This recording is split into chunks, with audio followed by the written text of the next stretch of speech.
رمضان رمضان كريم. بسم الله والصلاة والسلام على رسول الله وبعد. ولي برنامج كينا كجرنا لأن الله شاه قرآنك كسر دوادا بارك الله فيكم. الله سبحانه وتعالى وحليه وأطيعوا الله ورسوله ولا تنازعوا فتفشلوا وتذهب ريحكم واصبروا إن الله مع الصابرين.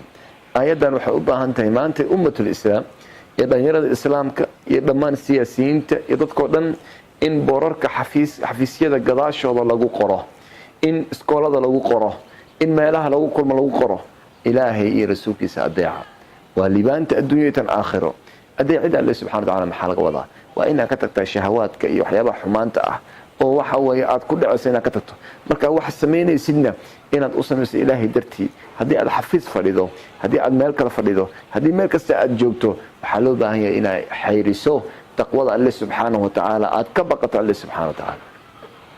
ilaahay marka wuxuuna siinaya tacaaliim aan horumar ku gaari karno oo adduunka ku qabsan karno oo waxa weeye tamkiinka iyo wax kasta aan ku heli karno. suuratul anfaal iyo suurat tawba waxay ka hadlayaan jihaadka iyo horumarka iyo wax maxaa loo qaban kara iyo cadowga in la iska dhiciyo iyo waxa weeye xooga iyo awoodda.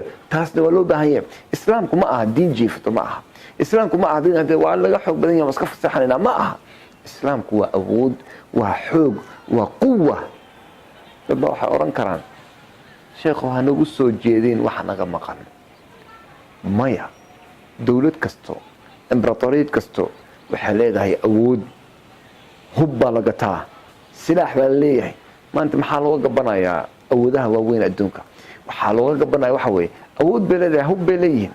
islaamkuna waa inuu isu diyaariyaa, dadka muslimiinta waa inuu isu diyaariyaan. taasna qof kasta xor u ah inuu isu diyaariyo cadowgiisa inuu isu qabto. alle marka tacliimtuna siina waxaa ka mid ah walaa tanaasacu, war ha iskhilaafina oo ha isqabsina. aayadan waxay u baahan tahay xafiis kasto oo la gelayo gadaal boor weyn in lagu qoro, iskoolada lagu qoro, meel kasta lagu qoro walaa tanaasacu, ha iska qabsanina. organizationada ka shaqeynaya wadankeena matalan in loo sheego war maanta oo dhan ha iska qabsanina, hebel baa saan yiri, hebel waa waxaan sameeyey, lama joogo. haddii aad iskhilaaftaan qabyaalad iyo reer hebel iyo aniga saan ah iyo maxaana loo siin waaye, haddii weli lagu jirto فتفشلوا وتفشل ميسان وي فتعقيب وي مركي خلافك او دخ غلبا اسلام مركي فشل با كخيغو وتذهب ريحكم. اودينا تغيسو، اودينا ايا تغيسو حما اهانيسان dadka ugu liito baasaboorkiina waa la diidayaa, meela ku aadi kartaa malaha. maanta dhan waxa weeye waa la idin haystaa لأنه وايد اسخلافتين. هداد اسخلافتان واحد نقول إنسان كوليتا ورهر أكع وإسقبصدا كان حتى نوقف سري هدو قلدية هي وحيالها لقى صح، لكن هورها لو صعدوا ركزوا حاليا. أنا جمحنا لو قولي بوي بحا بوسكس لوسي وي وأنا الله يعي هذا البان لجهر مريه أن كتورنا ماشى وفشل فتفشلوا وتذهب ريحكم. أودنا وتيسا حالو بين واصبروا واصبروا. الله سبحانه وتعالى وحنا ليه هداتين أمدو واصبروا صبرا. أمدو الصومالية صبر أسو صبرا لأن يربع كيسا ومن قدومية كحيان اسكو هستا والس خلافة يا مركاسا وحاوي بابا الاسكالية يا والصبرا واصبروا صبر إن الله مع الصابرين. إلهي قوة صبروا للجلال.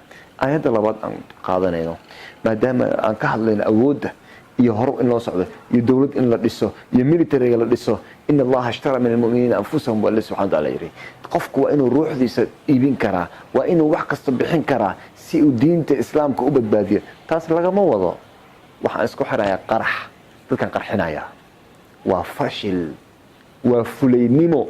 inuu isku xiro qarax uu yiraahdo waa qarxinaya wixii muslimiin ku dhintano insha Allah maghfurun lahum, waa jahli. حلو بهاي إنه قف كدب وحساتهم وآياتها الله سبحانه وتعالى أخرية وأعدوا لهم ما استطعتم من قوة وحا أودان أو وحاوي أود صد ديارية لي أو وحاوي لا وحاوي شقتها أو عدو ترهبون به عدو الله أكو عبس قل لسان. نبي صلى الله عليه وسلم على آدم وحقوق السرة ألا إن القوة الرمي حوق يا أودة ورمية وقمونك لجنا يوي laakiin mufassiriinta sheekh sacdi oo kale mucaasirkeeray waxay yiraahdeen waagaas gamuunku ahaa iyo waxa leebka la ridayo ahaa maanta waa teknolojiyada iyo horumarka iyo waxbarashada weeye inaan soo diyaarin anaga muslim ahaan oo hoos laga soo bilaabo oo dhaqaalaheena aan dhisno oo awoodeena ciidan aan dhisno oo waxbarashadeena aan dhisno hor aan u socono ayaa loo baahan yahay waxaas oo dhanna waa juhdi sanooyin qaadanayo u baahan in anaga sabirno u baahan in awooddaasi aan hoos ka soo bilaawno waxa laga yaabaa mirahaas in la gurto anagoo joogin laakiin waa ina asaaska qotominaa oo hoos u qotominaa si loo gaaro xaggaasi وأعدوا لهم ما استطعتم من قوة وحبرشة تكنولوجيا هرمركا أنا كده دانو خلاف كأي قبيلة يرير هبل تولوين كنا ولي جونا أنا كتغنو هر أن أسعنا أدبأ ما سنتين بارك الله فيكم والسلام عليكم ورحمة الله وبركاته